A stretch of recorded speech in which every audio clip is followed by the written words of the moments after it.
Friends, SRJ classes में आपका बहुत बहुत स्वागत है।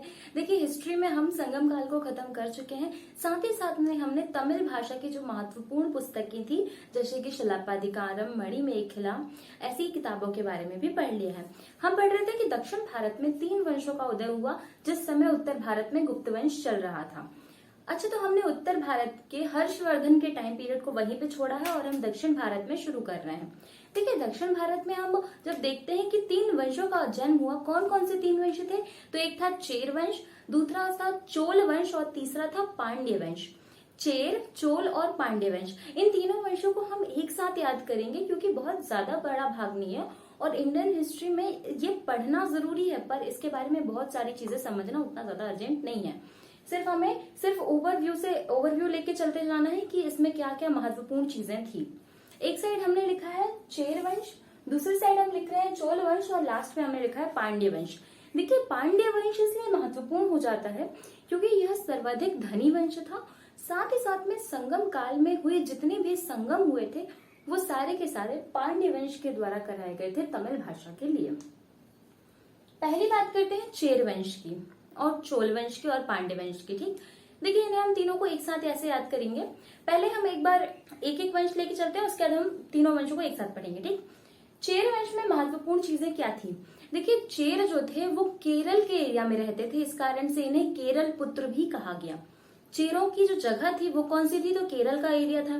देखिए, भारत के नक्शे में हमने 3 जगह बनाई है। सबसे दक्षिण की बात करें, क्योंकि उत्तर का हमने हर्षवर्धन के पास छोड़ दिया। इस समय में 4वीं सदी की बात है, तो 4वीं सदी के समय में ऊपर में गुप्त काल चल रहा था। नीचे बात करते हैं तो इस साइड पे चेर वंश, सबसे दक्षिण में बात करते हैं पांड्य वंश और उनके ऊपर पे चोलों का साम्राज्य फैला था। इन 3 वंशों ने यहाँ पर दक्षिण भारत में इस समय शासन किया। चेर वंश की राजधानी क्या थी? तो चेर वंश की राजधानी करूर थी। चेर वंश की राजधानी करूर थी। साथ ही साथ में इस वंश का चिन्ह क्या था? क्योंकि ये लोग बहुत ही वीर हुआ करते थे, तो इनका जो चिन्ह था वो था धनुष। केरल का जो क्षेत्र था, इस कारण यहाँ पे निवास करने के कारण इन्हें केरल पुत्र कहा गया और साथ ही साथ में ये कावेरी नदी के दक्षिण में इनका राज्य विस्तार था। इन्हें चेरापद भी कहा जाता था। देखिए, चेर की बात जब हम करते हैं तो चेरों के 2 अन्य नाम मिलते हैं, एक है कावेरी पुत्र और दूसरा है चेरापद। इनकी राजधानी करूर थी और ये कावेरी नदी के दक्षिण में अपना साम्राज्य जिन्होंने विस्तृत किया था। साथ ही साथ में इनके नाम के अर्थ की बात करते हैं। मतलब चेर का अर्थ क्या होता है? इसका मतलब होता है पर्वतीय प्रदेश। चेर का अर्थ होता है पर्वतीय प्रदेश। बात करते हैं यहाँ पर कौन कौन से महत्वपूर्ण राजा रहे हैं। देखिए, चेर वंश की जब बात की जाती है तो जो पहला राजा है, जो कि संस्थापक है, जो है उदय जिलान। देखिए, उदय जरेल की बात जब हम करते हैं, उदय जरेल की जब बात करते हैं तो उदय जरेल ने महत्वपूर्ण सिर्फ 2 ही चीजें की थी। देखिए, इसके द्वारा अपने राज्य में एक पाकशाला बनवाएगी। पाकशाला का मतलब होता है एक रसोई जिसमें बहुत सारा भोजन बनता हो, उसे कहा जाता है पाकशाला। तो इसके काल में इसके राज्य में एक पाकशाला बनवाई। साथ ही साथ में महाभारत के जो योद्धा, जो वीर थे, उनको इसने भोजन परोसा था। ऐसा माना जाता है कि जब वह युद्ध चल रहा था उस समय में जो भी लोग आते थे उन्हें ये भोजन देता था। इसने अधिराज की उपाधि ली थी। किस चीज की? अधिराज की इसने उपाधि ली थी। किसने? उदय जरेल ने। ठीक, उदय जरेल की बात करें, उदय जरेल ने पाकशाला बनवाई थी एक और अधिराज की उपाधि ली। साथ ही साथ में दूसरे की हम ये पाकशाला है ना, पाठ नहीं है, पाकशाला है।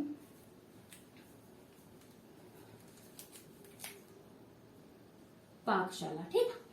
उदय जरेल ने अधिराज की उपाधि। बात करते हैं नेदुजिरौल की। नेदुजिरौल की जब बात करते हैं तो नेदुजिरौल ने कुछ ज्यादा खास नहीं किया।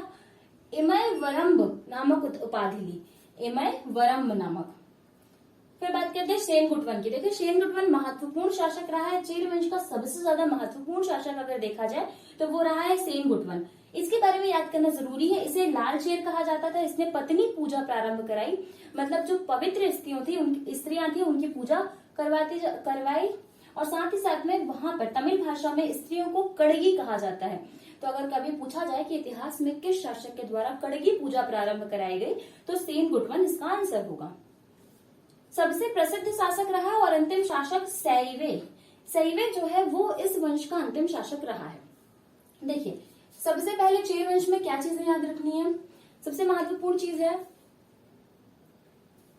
चेर वंश का अर्थ क्या है। चेर का अर्थ क्या है? चेर का अर्थ होता है पर्वतीय प्रदेश। इनके अन्य नाम देखिए, एक चेरापद और दूसरा केरल पुत्र। इनकी राजधानी करूर। शासक कौन कौन से रहे? तो पहला उदयनजरेल, इतना याद नहीं रखना, उदयनजरेल ने सिर्फ पाकशाला बनाई और अधिराज की उपाधि ली। दूसरा शासक बिल्कुल महत्वपूर्ण नहीं, आप भूल जाए तो भूल जाए। तीसरा शासक सेनगुटवन, ये याद रखना, सेनगुटवन को लाल शेर की उपाधि, पत्नी पूजा प्रारंभ करवाई इस शासक ने, और साथ ही साथ में यह इस वंश का सबसे प्रसिद्ध और प्रतापी शासक रहा। अंतिम शासक की बात करते हैं तो सैवे जो है अंतिम शासक इस वंश का रहा। अच्छा, ये अंतिम शासक जो है ना, लास्ट में आते आते ये सारे वंश कमजोर हो गए थे। हाँ, इस वंश का राज्य चिन्ह क्या था? तो धनुष इस वंश का राजकीय चिन्ह था। बात करते हैं चोल वंश की। देखिए, क्योंकि चेर हमने यहाँ पे देखा, चेर यहाँ पर बसे हुए थे, चोल यहाँ पर है और सबसे दक्षिण में जो है वो पांड्य वंश है। चोल वंश की बात करते हैं तो चोल वंश का जो राजकीय चिन्ह था वो था बाघ। राजकीय चिन्ह क्या था? राजकीय चिन्ह था बाघ। सबसे ज्यादा शक्तिशाली वंश रहा है ये, सबसे ज्यादा शक्तिशाली वंश रहा है। इनके पास अत्यधिक उपजाऊ भूमि थी, साथ ही साथ में इनके एक शासक एलार के द्वारा श्रीलंका पर विजय प्राप्त की गई और वहां से बहुत सारे श्रमिकों को भारत लाया गया। मतलब वह सर्वाधिक शक्तिशाली वंश था। साथ ही साथ में चोल वंश का जो राजकीय चिन्ह था वो था बाघ। इन्होंने अपनी राजधानी बनाई थी उरेयर को। उरेयर, ये अलग सा नाम लगता है क्योंकि देखिए दक्षिण भारत में नाम बहुत अलग होते थे, इस कारण से आपको इनके नाम याद करने में बहुत दिक्कत होने वाली है। तो इन्होंने अपनी राजधानी उरेयर को बनाई थी। उरेयर को जब ये अपनी राजधानी बनाते हैं, और क्योंकि सबसे ज्यादा शक्तिशाली राजवंश रहा है ये, तो यहाँ पर एक राजा होते हैं जिनका नाम होता है एलारा नाम के एक राजा होते हैं, और उनके द्वारा पूरी श्रीलंका विजय की गई थी। और श्रीलंका विजय करने के बाद ये भारत में बहुत सारे श्रीलंका से दास लेकर आए थे। देखिए, चोल वंश सर्वाधिक शक्तिशाली वंश रहा है, सबसे ज्यादा अत्यधिक भूमि उपजाऊ इसी वंश की रही थी। अच्छा, चोल वंश में ऐसा कहा जाता था कि इनकी जो भूमि थी, जितना एक हाथी जितनी भूमि में बैठता है ना, अगर इनकी उतनी भूमि में 1 साल तक कृषि की जाए तो उस कृषि से जो उपज प्राप्त होगी उससे कम 10 व्यक्तियों के रोज का, पूरे साल भर तक का 3 टाइम के भोजन की व्यवस्था हो सकती है। मतलब इतनी ज्यादा उपजाऊ जमीन थी। बात करते हैं श्रीलंका से दास लेके आने की, तो कौन लेके आया था? तो एलार नामक जो राजा था वो लेके आया था श्रीलंका से दास। इन्होंने राजधानी उरेयर को बनाया था। श्रीलंका विजय की साथ ही साथ में सूती वस्त्र का व्यापार किया। इन्होंने किस वस्त्र का? तो सूती वस्त्र का व्यापार किया, क्योंकि कपास की खेती इस भाग में बहुत ज्यादा होती थी। इसके बाद अगला शासक आया जिसका नाम था करिकाल। देखिए, करिकाल, जिसके नाम में ही काल है, इसका मतलब यह है बहुत ही विध्वंसक शासक रहा होगा, बहुत ही ज्यादा प्रतापी शासक रहा होगा, लड़ाई झगड़े वाला रहा होगा। तो ये सबसे ज्यादा प्रतापी शासक था चोल वंश का। साथ ही साथ में ब्राह्मण वंश का संरक्षक भी कहा जाता है इसे। देवताओं की बात की जाए तो चोलों के जो प्रमुख देवता थे वो कौन से थे? देखिए, एक है कार्तिकेय और दूसरे हैं मुरुगन। मुरुगन को ही सुब्रमण्यम स्वामी कहा जाता है, तो मुरुगन को ही सुब्रमण्यम स्वामी कहा जाता है, और एक जो देवता है वो है कार्तिकेय। अंतिम शासक की बात करते हैं तो अंतिम इसमें कोई ज्ञात शासक नहीं है। कहा जाता है कि करिकल के बाद ही इस वंश का अंत सामने आ गया था और इसके जगह पे पल्लव वंश स्थापित हुआ था। ठीक, इसकी जगह पे पल्लव वंश स्थापित हुआ था। हम एक एक वंश को अलग से पढ़ते, इससे अच्छा हमने तीनों वंशों को एक साथ लिख लिया है। बात करते हैं पांड्य वंश की। सर्वाधिक धनी वंश था, साथ ही साथ में इनका चिन्ह था कार्प या फिर मछली। कार्प या फिर मछली, देखिए सबसे दक्षिण में स्थित है, सबसे दक्षिण में था, तो यहाँ पर जल बहुत ज्यादा होने के कारण, मत्स्य पालन बहुत ज्यादा होने के कारण, साथ ही साथ में मोती उत्पादन होने के कारण यहाँ पर इनका जो चिन्ह था वो था कार्प या फिर मछली। ये मोती का व्यापार करते थे। साथ ही साथ में इन्होंने अपनी राजधानी मदुरई को बनाया। मदुरई अर्थात जो कि चेन्नई में स्थित है, जहां पर हमने पढ़ा था कि मदुरई मीनाक्षी मंदिर जहां पर है, वही मदुरई वाला जो क्षेत्र है, उन्हें उस स्थान को पांड्य राजाओं के द्वारा अपनी राजधानी बनाया गया। बात करते हैं चिन्ह, मछली का चिन्ह, इसका अर्थ होता है प्राचीन। मतलब पांड्य का अर्थ क्या होता है? तो उसका अर्थ होता है प्राचीन। यह मात्र सत्तात्मक समाज था जो कि मोती व्यापार करता था। स्थापना की बात की जाए, स्थापना किसने की? तो नेडियोन के द्वारा स्थापना की गई। नेडियोन के द्वारा स्थापना की गई। साथ ही साथ में इन्होंने समुद्र पूजा प्रारंभ की। देखिए क्योंकि ये सबसे ज्यादा समुद्र के किनारे थे ना, तो स्वाभाविक भी है कि ये समुद्र पूजा करेंगे, क्योंकि मोती उत्पादन मिल रहा है, मछली हो रही है इनके यहाँ पे। तो इस वजह से समुद्र पूजा इन्होंने प्रारंभ की। किसने? पांड्य वंश ने। वही पत्नी पूजा किसने?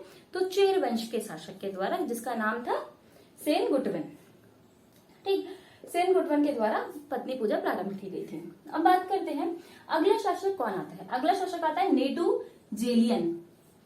जब नेडुजेलियन की बात की जाए तो पांड्य वंश का सबसे प्रतापी, सबसे महान शासकों में नेडुजेलियन का नाम सामने आता है। इसने कुल मिलाकर 2 राजाओं और 5 सामंतों को हराया था। मतलब 2 बड़े बड़े राजा और 5 बड़े बड़े सामंतों को इसने हराया। साथ ही साथ में अगस्टस, जो कि रोम का प्रसिद्ध राजा था, जिसके नाम पे हमारे यहाँ मंथ में अगस्त माह है, वही अगस्टस के राज्य में इसने अपना दूत पहुंचाया और रोम के साम्राज्य से इसकी बहुत अच्छी दोस्ती भी थी। अंतिम ज्ञात शासक की बात की जाए तो इस वंश का अंतिम ज्ञात शासक जो है वो है नल्लीवकोडन। नल्लीवकोडन जो है वह इस वंश का अंतिम शासक है। देखिए नाम याद करने में हमें भी प्रॉब्लम हो रही है तो आपको भी प्रॉब्लम होगी, बट फिर भी याद तो करना ही पड़ेगा। देखिए अब हम देखेंगे कि सबसे ज्यादा महत्वपूर्ण कौन कौन सी चीजें हैं।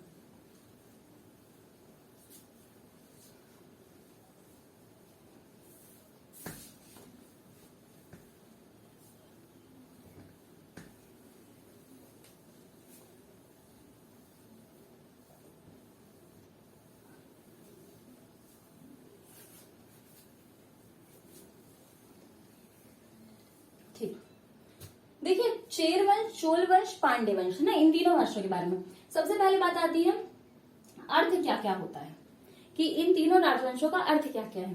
तो चेर का हमने पढ़ लिया था कि चेर का होता है पर्वतीय प्रदेश, पर्वतीय प्रदेश।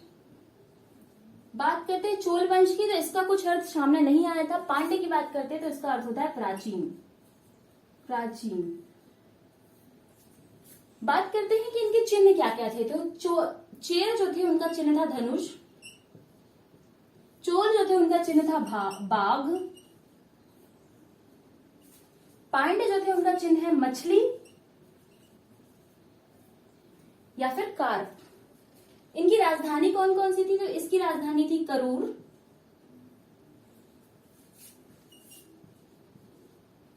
उरियर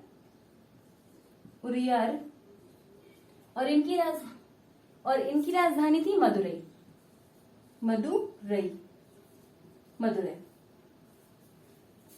बात करते हैं कि इन वंशों के द्वारा और क्या क्या चीजें महत्वपूर्ण थी। हमने अर्थ देख लिया, धनुष देख लिया, जो इनका चिन्ह था, इनकी राजधानी देख ली। साथ ही साथ में जो बहुत ज्यादा महत्वपूर्ण है कि इनके द्वारा किया क्या गया। चोल वंश जो है ये किस चीज का व्यापार करते थे और किस चीज के लिए प्रमुख थे? तो इनकी भूमि बहुत उपजाऊ थी, भूमि उपजाऊ थी इनकी, उपजाऊ। सर्वाधिक शक्तिशाली रहा ये पांड्य वंश, जो सबसे ज्यादा धनी रहा। इन्होंने तीनों संगम कराए। कौन से? तीनों संगम कराए। साथ ही साथ में इनके ही द्वारा मोती का उत्पादन किया जाता था, मोती व्यापार। चोल जो है वो सूती वस्त्र का व्यापार करते थे, सूती वस्त्र व्यापार। चेरों के द्वारा पत्नी पूजा या कड़गी पूजा प्रारंभ की गई, कड़गी पूजा।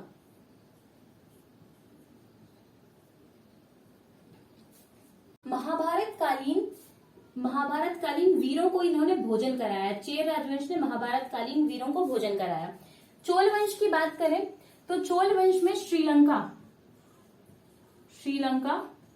को जीतकर ये श्रमिक लेके आए। वहीं पांड्य राजवंश की जब हम बात करते हैं,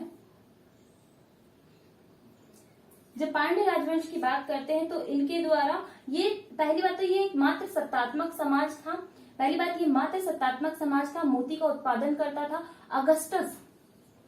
अगस्टस जो कि बहुत ज्यादा महत्वपूर्ण है कि राजा अगस्टस जो कि रोम के राजा थे, उनके साथ इस राजवंश के मित्रतापूर्ण संबंध थे। देखिए इसके बाद यहाँ पर जो हमारा दक्षिण भारत का जो क्षेत्र है, इस वाले क्षेत्र में जहां पर चेर वंश, पांड्य वंश और चोल वंश बसे हुए थे। इन 3 वंशों के क्षेत्र पर फिर अगला वंश जो आता है वो होता है चालुक्य वंश। चालुक्य, देखिए चालुक्य वंश आ जाता है। अब बात करते हैं हम चोल वंश के बाद में कौन सा, तो पल्लव। और चालुक्य वंश कौन सा है, तो चालुक्य वंश जो है वो है पुलकेशिन द्वितीय वाला। इसके बाद आएगा चालुक्य वंश और पल्लव वंश, फिर वाकाटक वंश भी आएगा और भी बहुत सारे वंश आएंगे। ठीक है, ओके, तो थैंक यू सो मच। और अगर आपको वीडियोस अच्छे लगे हो तो please like, share and subscribe and share जरूर कर दीजिएगा। और वीडियो के बाजू में, सब्सक्राइब के बाजू में बेल आइकन है, उसे प्रेस कर दीजिएगा, ऑल पे क्लिक कर दीजिएगा, वरना आपको वीडियोस की नोटिफिकेशन नहीं मिलेगी। Okay, thank you so much, मिलते हैं नेक्स्ट वीडियो में।